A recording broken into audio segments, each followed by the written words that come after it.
मैं इस धरती की छाया हूँ. I am the shelter of this earth.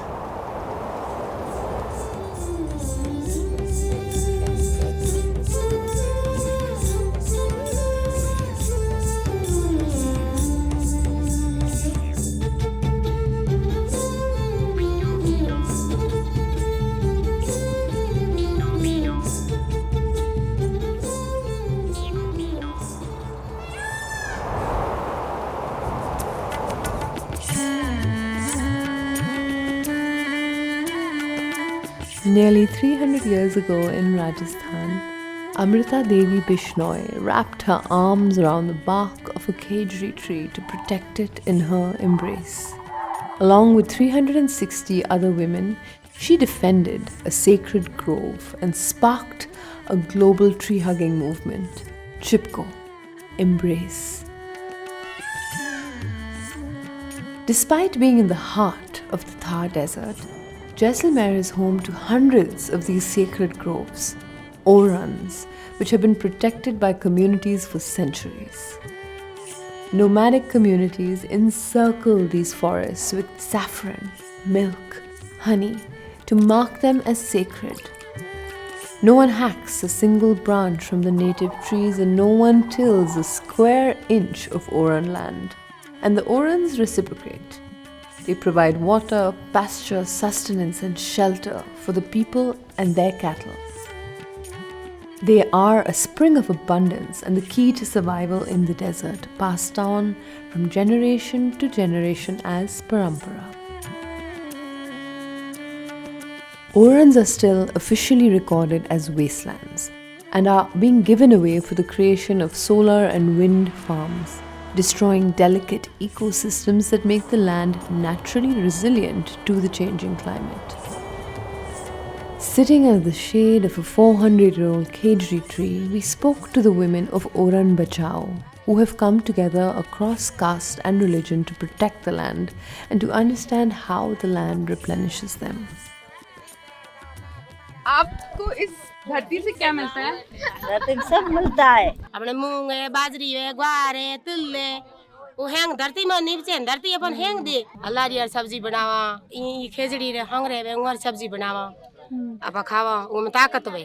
आप इस जमीन को क्या देते हैं? पानी पिलाऊं, दूध पिलाऊं, धरती माता ना. धरती माता मन हैंग दे रे, धरती माता ने वेक दी पूरे पड़ा.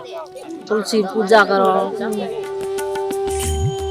These stories, these visions together in the form of a mural painted on the walls of Jaisalmer's 800-year-old Sonar Kella that once sat at the crossroads of the Silk Road.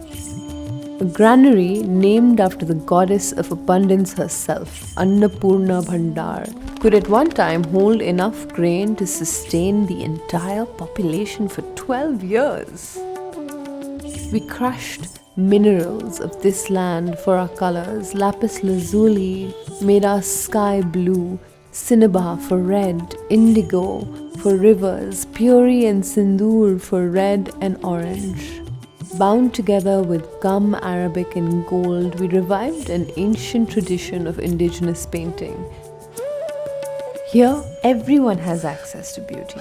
Palaces may be adorned with mirror and gold, but village homes painted with earth, lime, clay and dung are no less beautiful.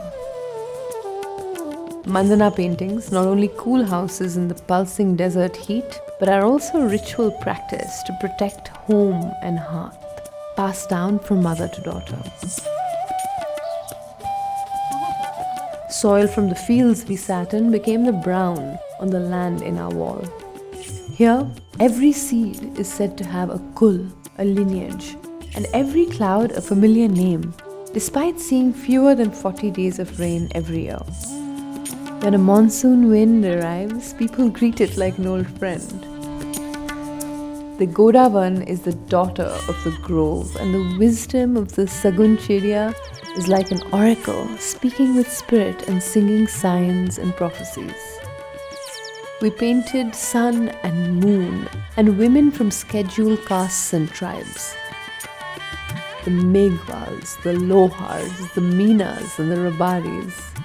by painting these historically colonized, criminalized, and outcast tribes in a fort dominated by Brahmin and Rajput castes, we created a radical vision to the keepers of this land. Perhaps their ancestors may have never even thought of setting foot inside the fort, on whose walls their monument stands today. Here, people talk about parts of the Oran as if they are kin. Holier than Tulsi, the Khejri has protected this land and her people through our Kahal. Her leaves provide for grazing, her fruit sangri for sustenance, and her bark mixed with flour during a famine for survival. Our tree of life speaks. मैं इस धरती की छाया हूँ. I am the shelter of this land. And the wells of water and secret rivers within these groves remind us, अदम तक प्यास बुझाते रहेंगे. We will quench your thirst forevermore.